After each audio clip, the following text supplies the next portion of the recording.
क्या आप share market में निवेश करते हैं या करने की सोच रहे हैं? अगर हाँ, तो आपने पीई रेशियो का नाम तो जरूर सुना होगा। लेकिन ये पीई रेशियो आखिर होता क्या है और इसे समझना क्यों जरूरी है?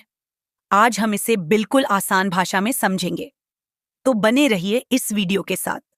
सबसे पहले बात करते हैं कि पीई रेशियो होता क्या है। पीई रेशियो का मतलब है प्राइस टू अर्निंग रेशियो। आसान भाषा में कहें तो ये एक ऐसा नंबर है जो बताता है कि लोग किसी कंपनी के 1 रुपए के मुनाफे के लिए कितना पैसा देने को तैयार है।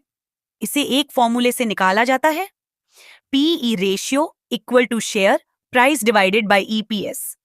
मान लीजिए किसी कंपनी का शेयर प्राइस है 100 रुपए और उस कंपनी की प्रति शेयर कमाई यानी ईपीएस है 10 रुपए।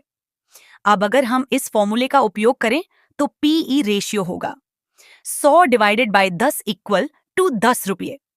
इसका मतलब यह हुआ कि इन्वेस्टर्स इस कंपनी के 1 रुपये के प्रॉफिट के लिए 10 रुपये देने को तैयार हैं। अब सवाल उठता है कि ये पीई रेशियो ज्यादा या कम होने का मतलब क्या है? अगर किसी कंपनी का पीई रेशियो ज्यादा है, जैसे 30 या 40, तो इसका मतलब ये हो सकता है कि इन्वेस्टर्स को उम्मीद है कि कंपनी भविष्य में अच्छा करेगी। इसीलिए लोग इस स्टॉक को खरीदने के लिए ज्यादा पैसा देने को तैयार हैं। लेकिन ध्यान रहे, कभी-कभी हाई पीई रेशियो का मतलब यह भी हो सकता है कि स्टॉक ओवरवैल्यूड है, यानी उसकी कीमत उसकी असली वैल्यू से ज्यादा है।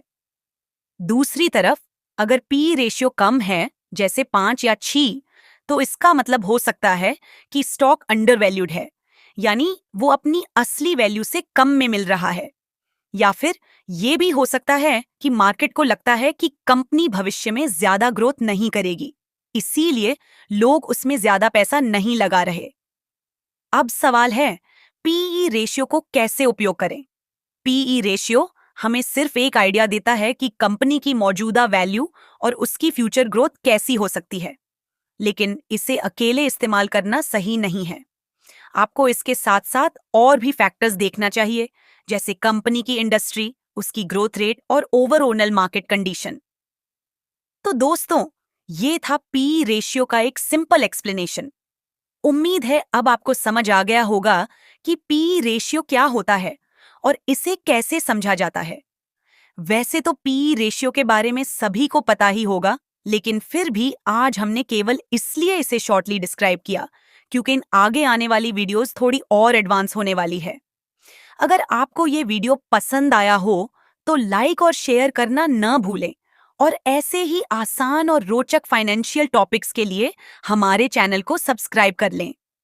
मिलते हैं अगली वीडियो में, जिसमें हम एक मशहूर इन्वेस्टर पीटर लिंच की एक सीक्रेट स्ट्रेटजी को पब्लिक करेंगे।